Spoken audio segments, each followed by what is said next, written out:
Hello students, आज हम लोग गुडविल का पार्ट थर्ड करने जा रहे हैं। इससे पिछले वीडियो में हम लोग एवरेज प्रॉफिट्स का कुछ एडजस्टमेंट देखे थे और आज उसी एडजस्टमेंट से रिलेटेड कुछ क्वेश्चन बनाते हैं। तो हमारा क्वेश्चन है, आप लोग क्वेश्चन को ध्यान से स्क्रीन पर देखिए।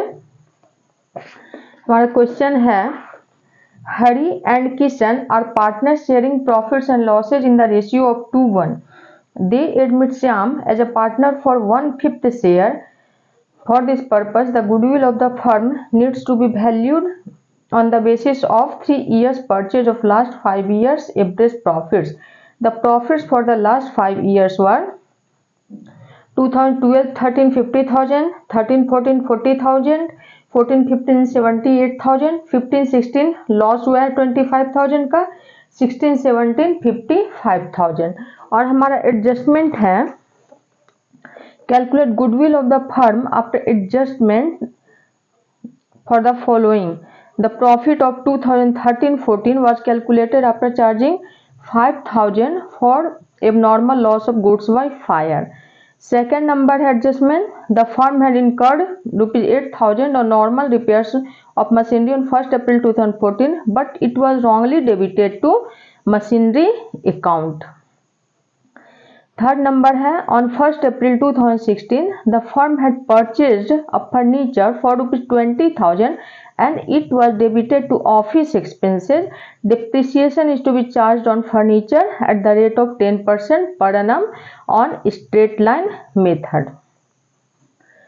तो आप लोग बच्चों इस क्वेश्चन का स्क्रीनशॉट लेना चाहते हैं तो स्क्रीनशॉट ले लीजिए ताकि इस क्वेश्चन को सोल्व करने में आसानी हो।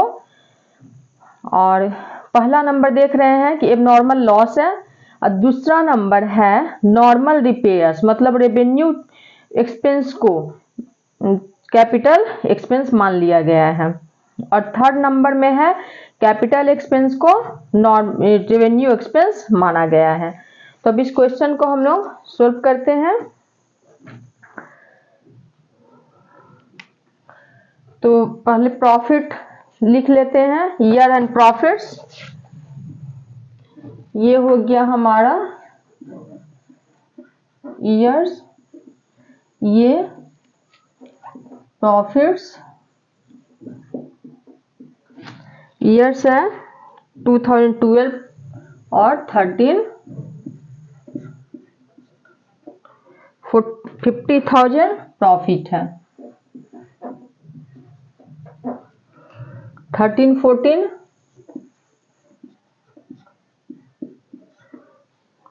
40,000 प्रॉफिट, 14 15 78,000, 2015 16 लॉस है 25,000 का, इसको ब्रैकेट में ले लिए। 2016 17 55,000 प्रॉफिट।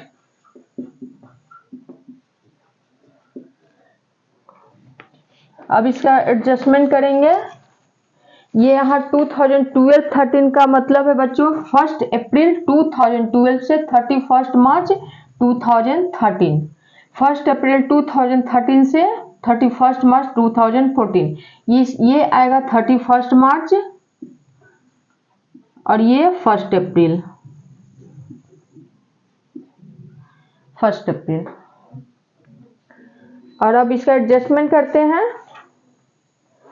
तो एडजस्टमेंट पहला है, the profit of 2013-14 was calculated after charging ₹5,000 for abnormal loss of goods by fire.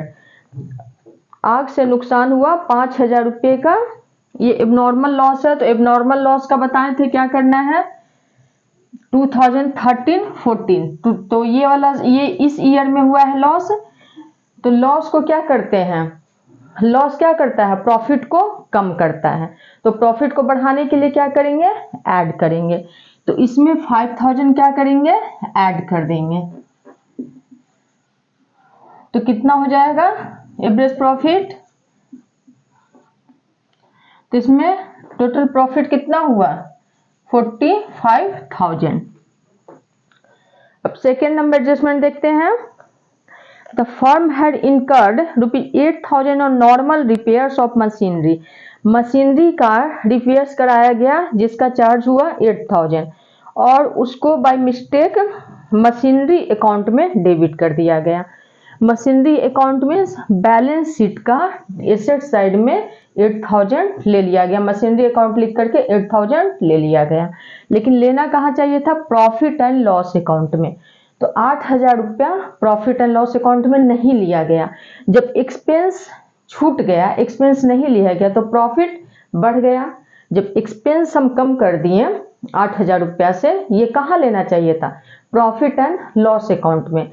तो प्रॉफिट एंड लॉस अकाउंट में नहीं लिए तो प्रॉफिट हमारा क्या हुआ बढ़ गया, तो उसको घटा देना है, कम कर देना है। तो माइनस यहाँ किस ईयर में हुआ है 1 अप्रैल 2014। तो 1 अप्रैल कहाँ आएगा 2014, यहाँ इसमें -8,000 कर दिए, -8,000 तो कितना आ जाएगा 70,000। अब और देखते हैं एडजस्टमेंट। और आगे हमारा एडजस्टमेंट on 1 April 2016,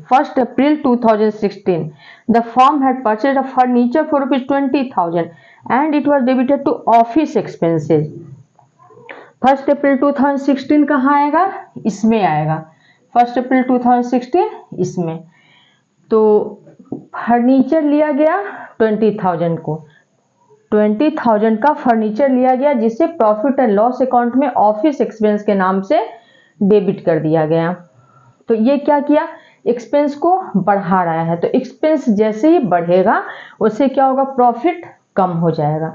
तो प्रॉफिट जब कम होगा तो प्रॉफिट को बढ़ाएंगे, क्योंकि प्रॉफिट तो गलती से कम हो गया, 20,000 तो नहीं लेना चाहिए था लेकिन हम ले लिए, तो प्रॉफिट क्या हुआ कम हुआ, तो प्रॉफिट को बढ़ा देंगे।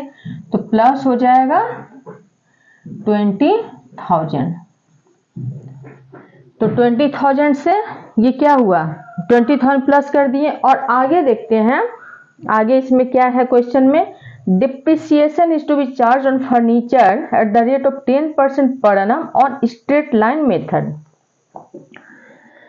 डिप्रिसिएशन लगा है फर्नीचर पे, फिक्स्ड एसेट पे डिप्रिसिएशन लगता है, तो फर्नीचर पे 10% डिप्रिसिएशन लगा। तो जब हम इसको एसेट्स माने ही नहीं थे इस 20,000 को, तो डेप नहीं लगाए होंगे, प्रॉफिट एंड लॉस अकाउंट में डेप नहीं लिखे होंगे। तो डेप जो 2,000 था उससे प्रॉफिट बढ़ गया, तो उसको क्या करेंगे माइनस कर देंगे, -2,000। तो यहाँ कितना आ गया कैलकुलेट करते हैं 75 -2 तो 73,000। तो 73,000 हमारा प्रॉफिट आ गया। अब ये जो है स्ट्रेट लाइन मेथड, तो ये तो आप लोग जानते हैं कि स्ट्रेट लाइन मेथड और डिमिनिशिंग बैलेंस मेथड क्या होता है। स्ट्रेट लाइन मेथड मतलब इसके आगे भी अगर कोई ईयर होता, मान लो कि 2017-18, तो उसमें भी प्रॉफिट में 2,000 ही लेस होता है। स्ट्रेट लाइन मेथड में सेम डेप लगता है, हर ईयर यही 2,000 लगेगा। और डिमिनिशिंग बैलेंस मेथड में ये होता है घटते चला जाता है। ये तो आप लोग समझते हैं straight line method and diminishing balance method. तो इसमें भी 17-18 में भी फिर डेप लग जाता 2,000। अब हम लोग क्या करेंगे एवरेज प्रॉफिट निकालेंगे। एवरेज प्रॉफिट क्या है, एवरेज प्रॉफिट निकालते हैं।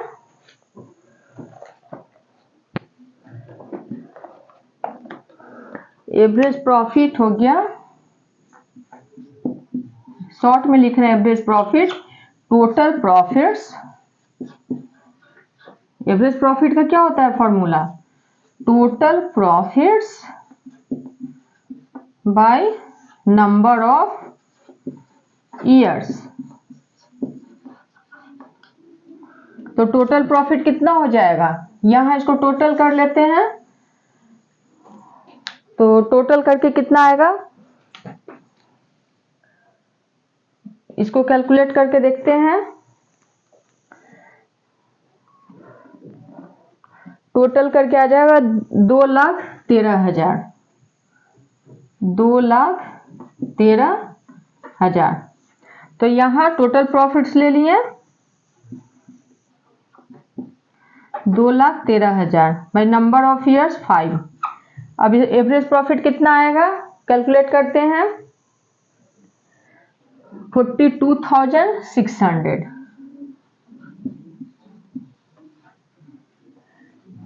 अब क्या करेंगे, गुडविल निकालेंगे। गुडविल का क्या होता है formula, average profit into number of years purchase. Goodwill का फॉर्मूला, गुडविल हो गया average profit into number of years purchase. तो एवरेज प्रॉफिट कितना आया 42,600 और नंबर ऑफ ईयर्स परचेज कितना है 3 ईयर्स, तो इंटू 3 टोटल कितना आ जाएगा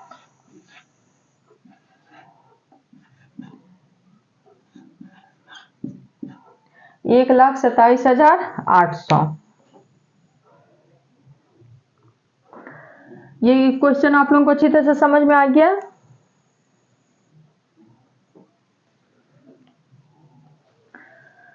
अब हमारा नेक्स्ट क्वेश्चन है, A and B are partners sharing profits and losses in the ratio of 3:2.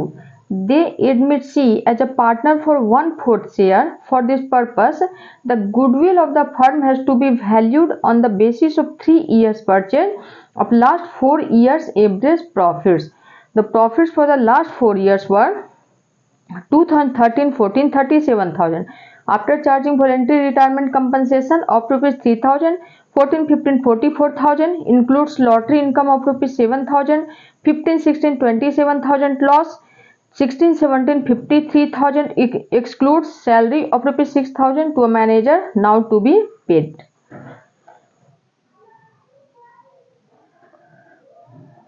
To 2013-14 में एडजस्टमेंट है after charging voluntary retirement compensation of rupees 3,000।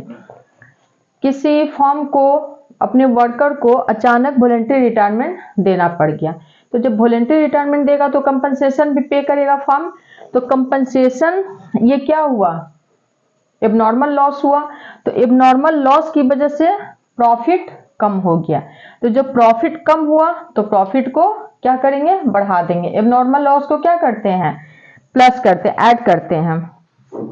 तो 3,000 यहां ऐड कर देंगे तो हो जाएगा 40,000। अब 2014-15 में है, includes lottery income of rupees 7,000। ये क्या है, लॉटरी इनकम एबनॉर्मल गेन है। लॉटरी से तो हमेशा इनकम नहीं होता है, तो ये एबनॉर्मल गेन है जो कि प्रॉफिट को क्या किया है, बढ़ा दिया है। तो इसको लेस कर देंगे, कितने से, 7,000 से, 7,000 से लेस कर दिए तो कितना आ जाएगा 37,000। 15-16 लॉस है, तो यहाँ लॉस को ब्रैकेट में लिख लिए ताकि समझने में आसानी हो। उसके आगे है 16-17 में, exclude salary of rupees 6,000 to a manager now to be paid. Manager को 6,000 रुपया सैलरी देना था जो कि छूट गया था, अब पेड कर दिया गया। तो ये जो एक्सपेंस है, नॉर्मल एक्सपेंस, मैनेजर को जो सैलरी देना है वो क्या है, एक्सपेंस है। जब एक्सपेंस हम नहीं लिए थे प्रॉफिट एंड लॉस अकाउंट में तो क्या था, प्रॉफिट बढ़ गया था। एक्सपेंस जब नहीं लिए, एक्सपेंस छूट गया तो प्रॉफिट बढ़ गया। तो जब प्रॉफिट बढ़ा हुआ है तो प्रॉफिट को कम कर देंगे। तो कम करने के लिए माइनस करेंगे 6,000। 6,000 माइनस कर दिए तो कितना आ जाएगा 47,000। 47,000। अब एवरेज प्रॉफिट निकालेंगे, पहले इसका टोटल कर लेते हैं। टोटल कितना आ जाएगा 97,000। अब एवरेज प्रॉफिट का फॉर्मूला तो पता है, total profits by number of years. तो 97,000 बाय नंबर ऑफ ईयर्स कितना है 1 2 3 4 बाय कितना हो जाएगा एवरेज प्रॉफिट 24,250। अब गुडविल निकालेंगे। गुडविल का क्या फॉर्मूला होता है average profit into number of years purchase. तो 24,250 हो गया average profit into number of years कितना है 3 ईयर्स। तो 3 तो गुडविल टोटल गुडविल कितना आ जाएगा 72,750।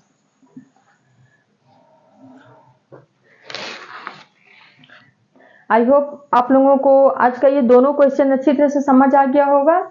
अगर किसी भी तरह का कोई प्रॉब्लम हो तो आप लोग कमेंट में मुझसे पूछ सकते हैं और नेक्स्ट वीडियो में हम लोग वेटेड एवरेज प्रॉफिट मेथड करेंगे। आज इस वीडियो को यहीं ख़त्म करते हैं। अगर आप लोगों को हमारा ये वीडियो पसंद आया हो तो please like share and subscribe जरूर करें। Thank you.